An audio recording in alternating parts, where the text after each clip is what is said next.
Kolega Bloom zabierze głos. Przewodniczący przerwał mu szczęście. Dziękuję bardzo, panie przewodniczący. Wydaje mi się, że to, czym się zajmujemy, to zupełnie bezprecedensowa sprawa. Mówimy o problemach, a problem polega na tym, iż system bankowy jest rozdrobniony i płynny. Bankowcy mogą pożyczać pieniądze, których nie posiadają. I jeśli cofniemy się do lat 50., to tak się tam właśnie działo.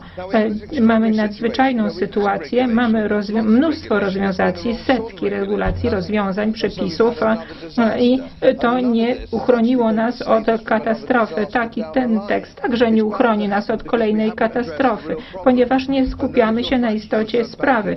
Musimy skupić się na rynku towarowym z jednej strony, a z drugiej strony jako jego odpowiednikiem w systemie bankowym. Wreszcie odporność także na wstrząsy.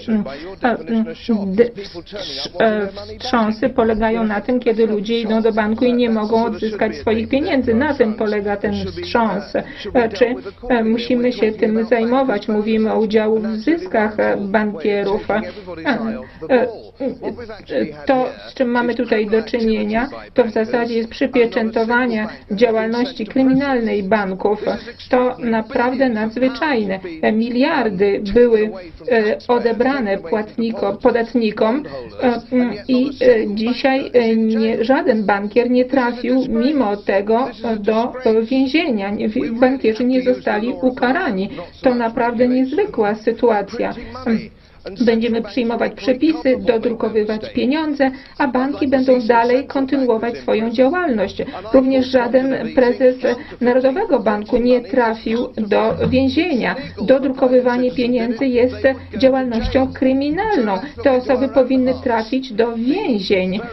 I te rozwiązania między biurokratami, bankierami i legislatorami są niedopuszczalne. Powinni odpowiedzialni trafić do więzień. Thank you very much, Mrs. Ford. Mr. Bloom. Well, thank you, Mr. President. I think what we're dealing with here is a triumph, is it not, of hope over experience. You're talking about things which aren't the problem. The problem that we have is a flawed banking system, a fractional reserve banking system, where bankers can lend money that they don't have. And if you go back in time to the United States in the 1850s, that was a capital offence. You could hang for that. Now we have this extraordinary situation where we've had regulation, lots of regulation. It's been the wrong sort of regulation, hasn't it? And so we've had another disaster. And none of this is actually going to save us from another disaster down the line. It's bound to happen because we haven't addressed the real problems. And that is your fractional reserve banking system. We must have a commodity bank on the one hand, an investment bank on the other hand. So, Commissioner, you talk about banks' ability to withstand shocks. Well, by this definition, by your definition, a shock is people turning up wanting their money back. You know, that's not a shock. That's a sort of should be a day-to-day occurrence and should be dealt with accordingly. And we're talking about bankers' bonuses, an absolutely wonderful way of taking everybody's eye off the ball. What we've actually had here is criminal activity by bankers, and not a single banker has been sent to prison. This is extraordinary. Billions of pounds have been taken away from taxpayers, taken away from depositors, bondholders, and yet not a single banker is in jail. This is a disgrace. This is a disgrace. We really have to use the law of the land, not so much regulation, and printing money. And central banks are equally culpable, make no mistake. I'd like to see some central bankers in prison.